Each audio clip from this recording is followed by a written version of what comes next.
What if the man who belittled you for years suddenly lost everything while you rebuilt your life piece by piece, stronger, freer, unstoppable? This isn't just a story about betrayal. It's about standing up, breaking free, and choosing your happiness over their control.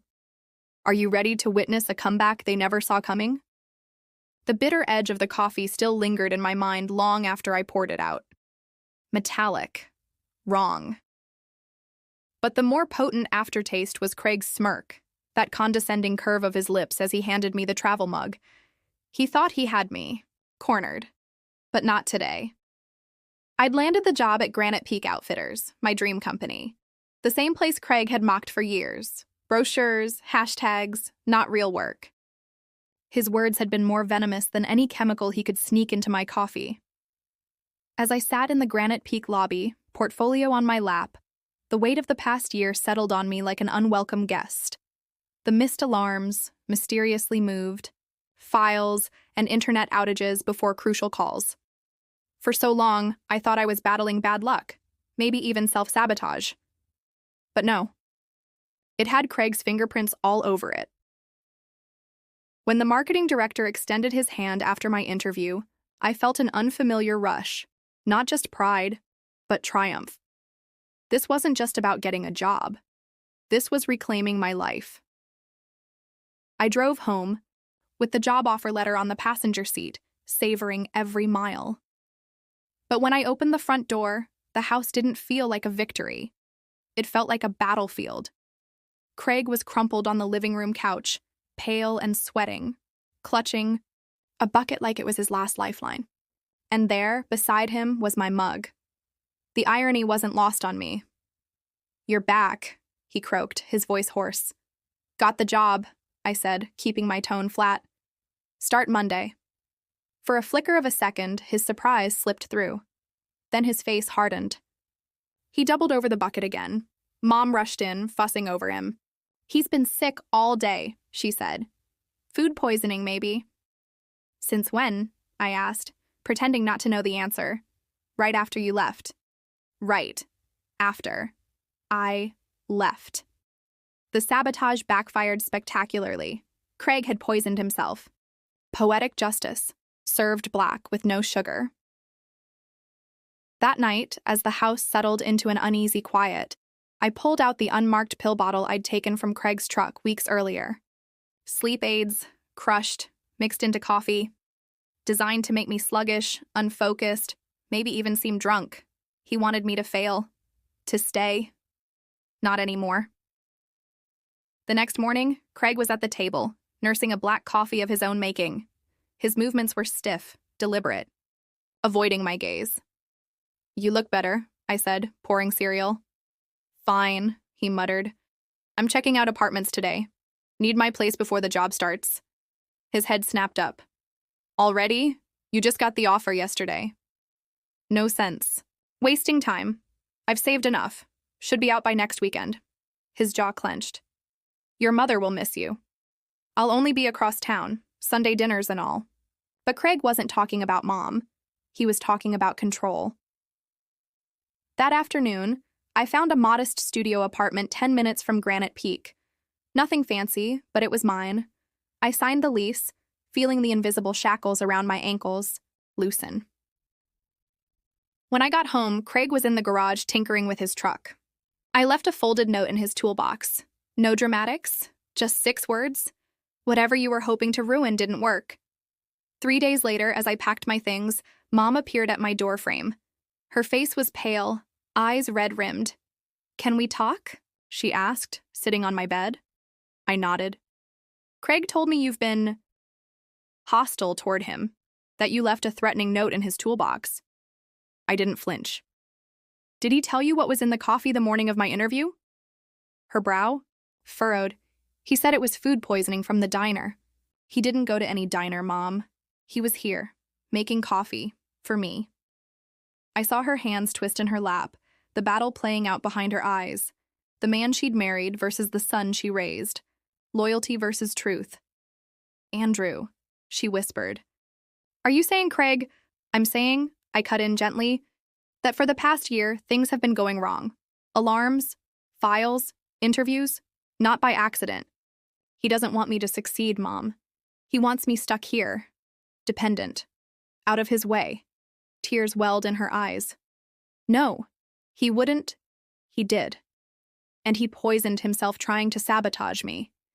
She buried her face in her hands. I thought he was just hard on you.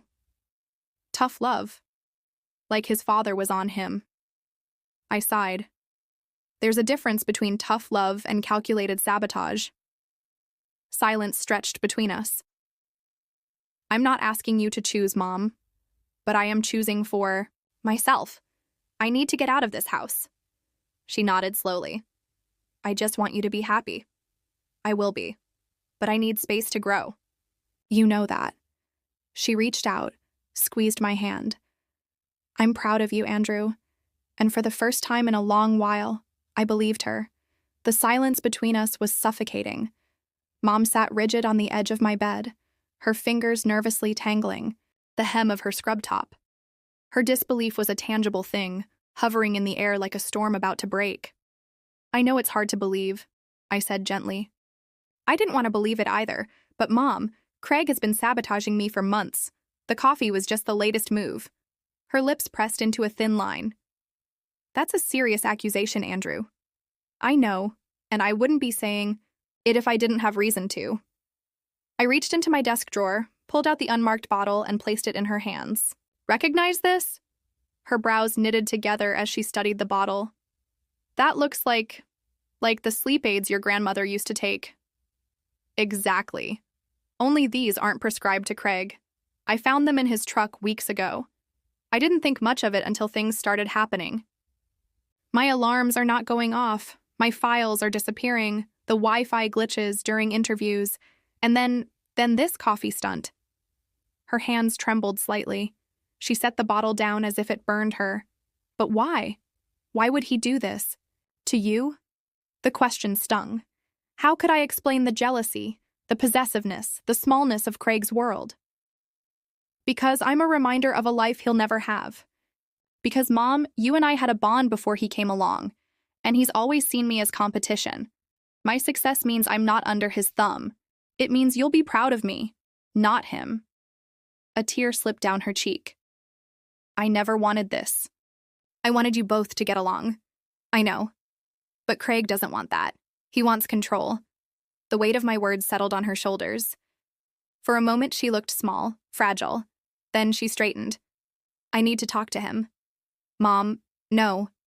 If what you're saying is true, I need to hear it from him. I need to see his face when I ask. I didn't argue. Part of me wanted her to confront him, to see what I saw. Craig was in the garage, pretending to tinker with his truck when we found him. His face, still a little pale, twisted into a sneer when he saw me. Family meeting, huh? He said, wiping his hands on a rag. I need to ask you something, Craig, Mom said, her voice steady but soft. Andrew says you've been interfering with his job prospects, that you put something in his coffee. Craig's laugh was sharp, cutting. That's what this is about? The boy's got a vivid imagination. My mother's jaw clenched. Answer? The question. He tossed the rag onto the workbench. Fine. You want honesty? Maybe I gave him a little nudge. Maybe I thought he needed a wake-up call. Life isn't handed to you because you make pretty pictures. Thought if he hit rock bottom, he'd finally get his head out of the clouds. Mom's hand flew to her mouth. Her eyes glistened. You could have hurt him. It wasn't poison, Sharon, Craig said dismissively. Just enough to give him the jitters. Maybe miss an interview. Tough love. I stepped forward, fists clenched. That wasn't your call to make. Craig's eyes met mine, hard and unrepentant. Somebody had to do it. You've been coddled too long. Time to face the real world. I just got a full-time position at Granite Peak, Craig. Despite you. That silenced him for a heartbeat. Mom's voice was barely a whisper. I don't know who you are anymore. I'm the man who stuck around, Craig shot back. I didn't run off like your ex. I put food on this table, fixed this house. And what do I get? Disrespect from a boy who thinks hashtags are a career. No, Mom said, standing straighter. You get respect by giving it, By lifting? People, not dragging them down. I think you should go, Craig, for tonight, maybe longer. He stared at her, jaw working, before grabbing his keys and storming out, the garage door rattling as it slammed shut. That night, the house felt too quiet. Mom sat on the couch, staring at the dark TV screen, her fingers laced tightly. I'm sorry, she said after a while, for not seeing it sooner. It's not your fault, Mom. He was careful. A soft smile tugged at her lips, though sadness clouded her eyes. You've always been stronger than you know. There was something else in her gaze, a recognition, maybe even pride. Thanks, Mom. Before I went to bed, I drafted an email to HR at Granite Peak, accepting their offer formally. A new chapter was starting, one without Craig's shadow looming over me. Over the next few days, I threw myself into moving.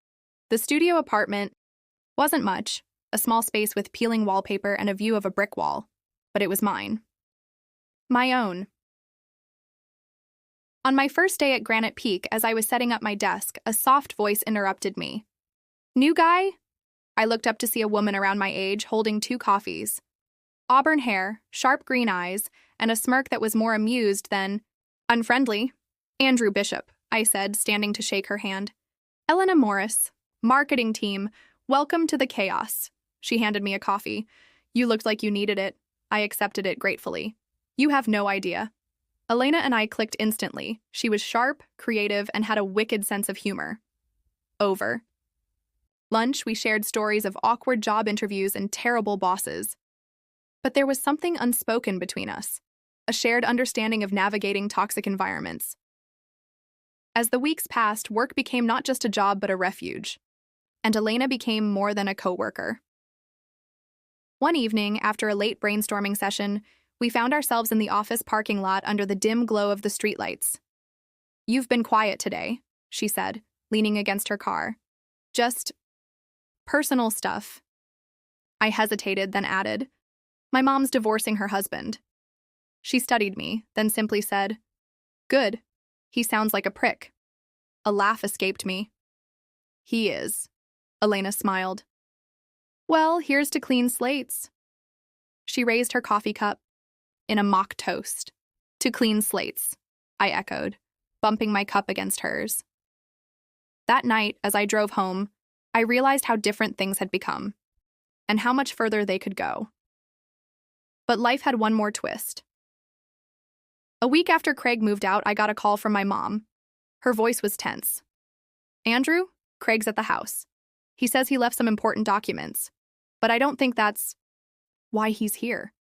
My grip tightened on the steering wheel. I'm on my way. When I arrived, Craig's truck was parked haphazardly in the driveway. I found him in the living room, pacing. Forgot something, Craig? I asked. He stopped, turned. There was a strange glint in his eyes. I made mistakes, Andrew, but I built this family. You don't get to push me out. That's not how families work. You tried to sabotage me. You crossed a line. He took a step closer. Your mother thinks you're a hero now. But you're not. You're just a scared kid playing adult. I'm building something real, Craig. Without your help. Without your permission. His fists clenched. For a heartbeat, I thought he might swing. But then his shoulders sagged.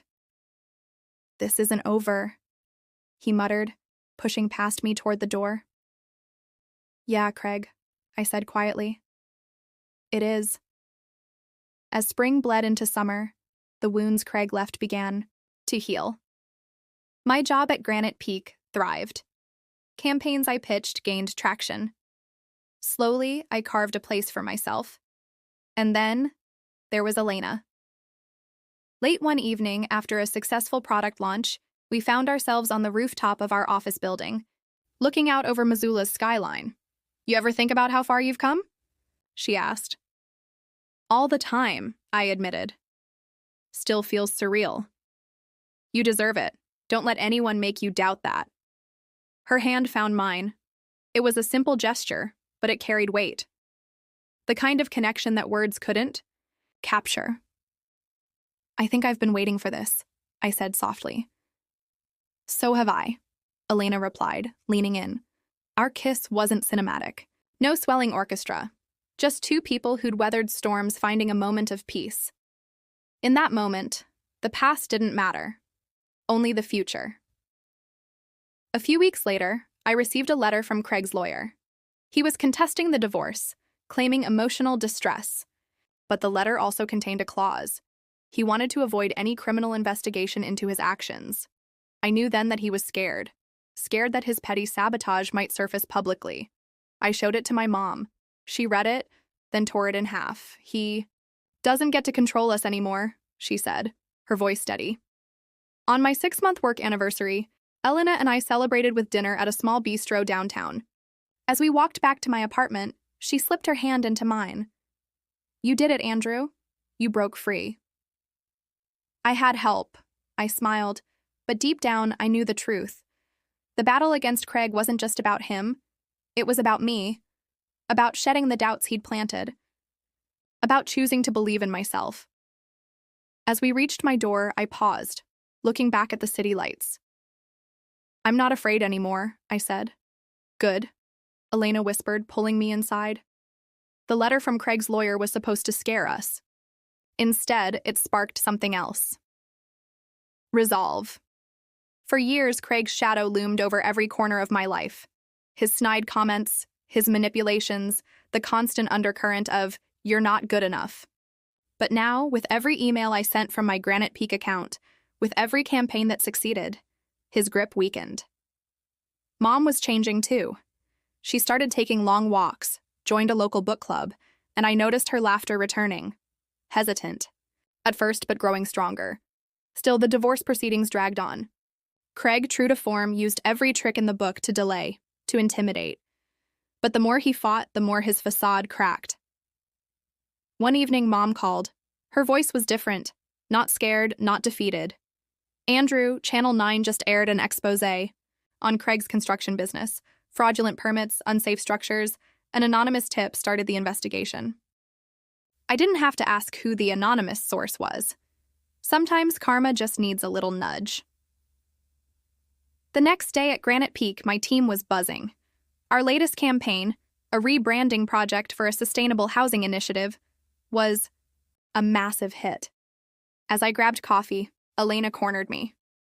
You look smug, Bishop, I grinned. Let's just say an old ghost is finally getting exorcised. Good. You've earned some peace. There was something in her tone, something wistful. We hadn't defined what we were, but the connection was undeniable. Later that evening, we found ourselves on that same rooftop. The city stretched beneath us, lights flickering like scattered fireflies. Elena, I began, nerves knotting my stomach. These past months have been transformative, and a big part of that is because of you. She smiled, but said nothing, letting me continue. Was so used to fighting alone. But you reminded me that strength isn't just standing your ground. Sometimes it's letting someone stand beside you. Her eyes softened. You're not alone anymore, Andrew. Under the dim city glow, we kissed. This time, it wasn't a fleeting connection. It was an anchor, a promise. But Craig wasn't done. A week later, Mom received a thinly veiled threat, an anonymous email suggesting that certain mistakes from her past might surface if she didn't reconsider the divorce terms. Cowardly. Typical. I'm done being bullied, Mom said, fire in her eyes. Let him come. I've survived. Worse. That night, I stayed at Mom's house, just in case. Around midnight, a noise outside jolted me awake. I moved quietly, peering through the curtains. Craig. He was skulking near the garage, trying to look inconspicuous.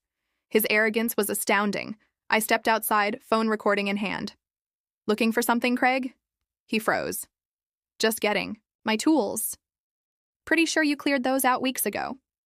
He squared his shoulders, but the bravado was thin. This is my house, too. Not for long. And after tonight, the police will have a lovely addition to their fraud investigation. Trespassing. His gaze flicked to my phone. For once, he had no witty retort. Just a hollow glare. You think you've won, Andrew? This little life you're building? It's fragile. One push, maybe, But at least it's mine, and you don't get to take that from me. He left without another word.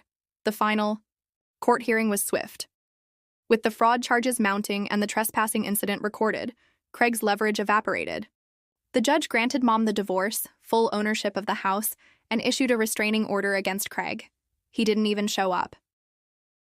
When the gavel came down, a strange quiet settled over me. Not triumph, not revenge, just peace. Afterwards, Mom and I sat on a park bench watching children play. "It's over," she said, almost to herself. "Yeah, it is." She turned to me, her eyes glistening. "I'm proud of you, Andrew." For a long time, those words had been a distant wish. Hearing them now felt like a wound finally healing. Life moved forward. Elena and I grew closer. She challenged me, supported me, and called me out when I retreated into old insecurities. One evening, over takeout and bad Netflix choices, she surprised me. "I've been offered a promotion, regional marketing director." "That's amazing," I said, genuinely thrilled. "But it's in Seattle." The words hung in the air. She looked at me, searching. "Long distance isn't exactly ideal." "No," I agreed. "It's not." A part of me panicked. The thought of losing her after everything was unbearable. But another part remembered the lessons of the past months. "Go," I said softly. "You deserve this." And I'm not going anywhere. Her smile was bittersweet. "What if I don't want to go without you?" The weight of her words hit me. "Then we figure it out. Together." 2 months later, I found myself standing in a modest Seattle apartment, unpacking boxes with Elena. Granite Peak had a satellite office in the city. A lateral move, but with growth potential. More importantly, it was a choice I made, not out of fear, not to escape, but to build something new. With her. One evening, as we watched the city skyline, I took her hand. "Elena, you walked into my life with a coffee and a smirk. And somehow, you helped me rebuild everything Craig tried to tear down. I don't know what the future holds, but I do know I want you in it." Her breath hitched. "Is this your awkward way of proposing?" I chuckled, pulling out a small, simple ring. "Maybe." She laughed, tears shining. "Took you long enough." Back.